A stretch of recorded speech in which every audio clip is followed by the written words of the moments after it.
Vegapunk lança o apocalipse em uma transmissão ao vivo, anunciando que o mundo inteiro está se afogando. Robin reconhece a voz de Saturno da noite em que Ohara queimou, fazendo-a congelar de terror. E Sanji chuta um ancião no rosto. Assista até o final para ver o que Mars descobre dentro dos registros Punk que prova que a consciência de Vegapunk ainda pode existir após a morte. Da última vez em One Piece, a marinha comemorou a vitória pacifista enquanto se recusava a parar de atirar. Frank deu um soco no vice-almirante Red King e Mars se aproximou da Punk Records com 1 minuto restante no cronômetro de transmissão de Vegapunk. São Marcos Mars finalmente chega ao maior cérebro do mundo. A transmissão de Vegapunk continua enquanto o médico admite que seu café ainda está escaldante, mas todos tiveram tempo suficiente para se preparar para sua mensagem em vídeo. Shaka informa que faltam apenas 30 segundos. Pitágoras começa a ficar com medo do palco sabendo que o planeta inteiro está assistindo. Como se as pessoas já não estivessem assistindo esses caras prepararem café há vários minutos. Mars olha para cima,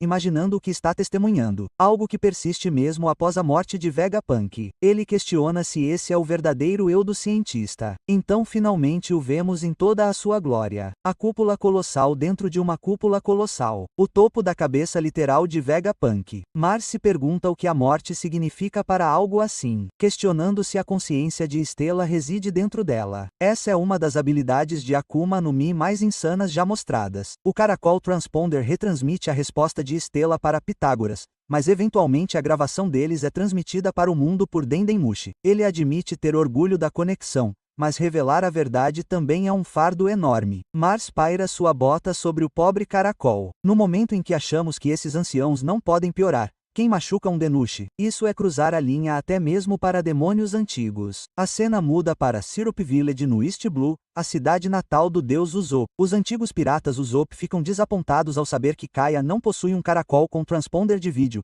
apesar de parecerem ser a única pessoa na vila que o possui. Mary quer saber se os meninos conhecem o tamanho real desses caracóis em vídeo. Aparentemente maiores do que casas normais. Pean sai preparando chá. A garota de Usopp, K, conta a eles que Vegapunk também é uma lenda médica, coisas que ela provavelmente aprendeu ao ficar doente no passado, mas que ela definitivamente está ótima atualmente. Anian afirma que já sabia disso, mas Ninja o repreende por mentir. Enquanto isso, Carrot quer que seus amigos prestem mais atenção, já que isso é algo enorme. Os fuzileiros navais no quartel-general se preparam para o início adequado da transmissão. Em Twin Cap, Crocus e Leon ouvem com um caracol com transponder comum. Depois disso, acabamos em Baltimore, a cidade natal de Vegapunk. Uma criança se pergunta se o grande médico realmente nasceu em sua ilha. Um velho confirma isso, chamando Vegapunk de seu orgulho e alegria. O garoto acredita que Vegapunk é o responsável pelo pesadelo de Baltimore, mas o ancião o corrige. Na verdade, a culpa foi do Frank. Caso você tenha esquecido, ele apertou o botão de autodestruição dentro do antigo laboratório de Vegapunk, pensando que era um botão pirata. O Geyser também ouviu rumores de que o ciborgue se transformou em um navio e então se pergunta há quantos anos não vê o rosto de Vegapunk.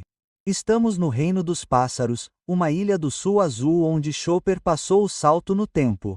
Um deles acredita nas transmissões sobre a ilha onde Chopper está. Alguém reconhece Vegapunk como um bastão da ciência moderna responsável pela criação de muitas armas. Na ilha pirata de Hachusu, os negócios continuam como de costume. Mesmo com a declaração do Bom Doutor chegando, ainda há disputas civis que precisam ser resolvidas. Vegapunk fala para o mundo inteiro, deixando todos na ponta dos assentos. De volta a Egghead, antes que o ancião possa esmagar completamente seu caracol, sua grande concha se quebra, revelando a verdade. Graças a Deus, a transmissão continua. Isso era apenas um Denmushi comum.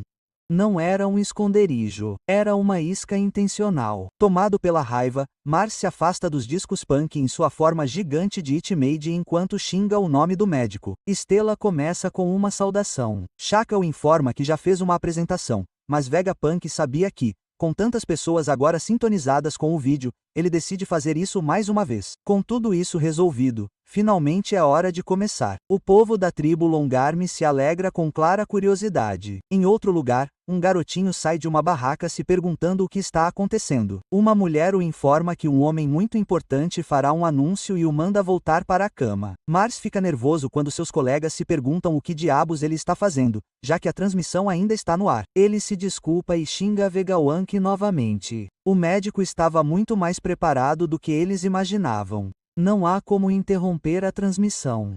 E nossa, o homem mais inteligente do mundo preparou um plano sólido.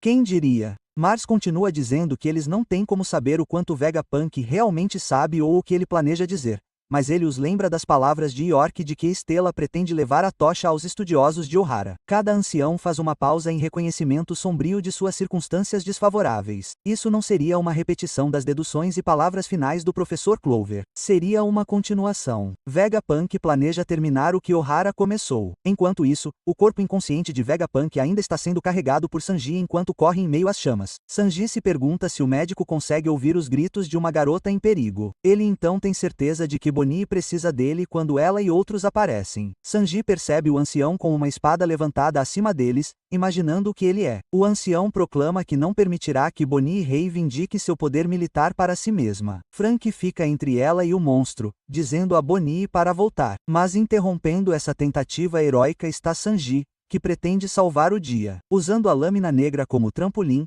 Sanji chuta o monstro mítico na mandíbula, conseguindo tirar sangue. Sanji continua se esgueirando nessas façanhas com os pés em chamas. Ele não se importa se é um velho ou não. Esta é uma luta de piratas. Mas em vez de falar, a cabeça do Ellers explode em chamas enquanto ele posa. A cabeça esquelética de um cavalo gigante emerge de seu corpo e morde Sanji até que os ossos começam a quebrar. Essa é uma aplicação única das habilidades de Zoen. Quase como um mau funcionamento intencional, semelhante a um usuário da fruta do sorriso. Felizmente, Sanji joga Stella antes que ele também possa se machucar. Bonnie chama Sanji, temendo seus ferimentos. Nesse momento, um gigante vê a comoção e começa a ir em sua direção. Na transmissão, Vegapunk confessa que cometeu 2 pecados graves. Dory e Kashi agarram Nashire, tentando contê-lo. Ao fazer isso, Sanji é solto e, felizmente, Atlas consegue pegar o corpo de seu criador. Bonnie começa a invocar a habilidade distorcida de futuro de sua Akuma no Mi. Vários marinheiros notam enquanto ela salta no ar enquanto se expande com o poder de um futuro gigante. Ela se torna enorme e planeja pisotear o ancião. Raiva e frustração mudam sua expressão. Stella diz ao mundo que espera ser morto em breve por seus pecados. Então, a mensagem que todos estão ouvindo foi programada para ser enviada imediatamente após seu coração parar de bater. O povo de Saboui grita em consternação, percebendo que isso deve significar que o grande cientista já está morto. Duval, que ainda ostenta aquele visual de Sanjin Aiki, que é uma das piadas mais engraçadas de One Piece, não consegue acreditar. Afinal, o fato de Vegapunk estar sendo mantido como refém pela tripulação de Luffy estava em todos os jornais naquela manhã. Os maiores inimigos de Zapunk também estão em alvoroço. Caesar segura as lágrimas, recusando-se a aceitar a morte de Stella, especialmente porque ele e Jude acabaram de se unir para finalmente superá-lo. Morgan não é muito fã dessa coisa de transmissão de vídeo caracol, já que isso ameaça o futuro do seu império jornalístico. Normalmente, é ele quem dá as grandes notícias para as pessoas. Antes de começar de verdade, Stella realmente quer deixar algo claro para todos, algo que ele reza para que todos entendam. Ele conta a eles, sem presumir que aqueles que acabaram com sua vida são maus, independentemente de quem pareçam ser. Ele não tem intenção de discutir o certo ou errado com essa transmissão. Ao mesmo tempo, os chapéus de palha no Lavo Straton estão lidando com o súbito aparecimento de Saturno. Ele também cuspiu veneno ao mencionar o nome do médico. Stella afirma que ele não tem qualificação para julgar essas coisas e não sabe o suficiente sobre ele de qualquer maneira. Saturno começa a correr para a frente com pressa. Ele diz aos chapéus de palha que saiam do caminho, já que não tem tempo para lidar com insetos insignificantes. Mas Robin fica chocada ao ouvir sua voz. É a mesma voz que ela ouviu em Ohara. Saturno a reconhece como a criança que o tolo Saul deixou escapar. Robin imediatamente percebe que está olhando para um dos 5 anciãos. Nami se pergunta sobre o que o monstro está falando, mas rapidamente racionaliza enquanto um dos longos apêndices do monstro-aranha corre em sua direção. Com um grito desesperado,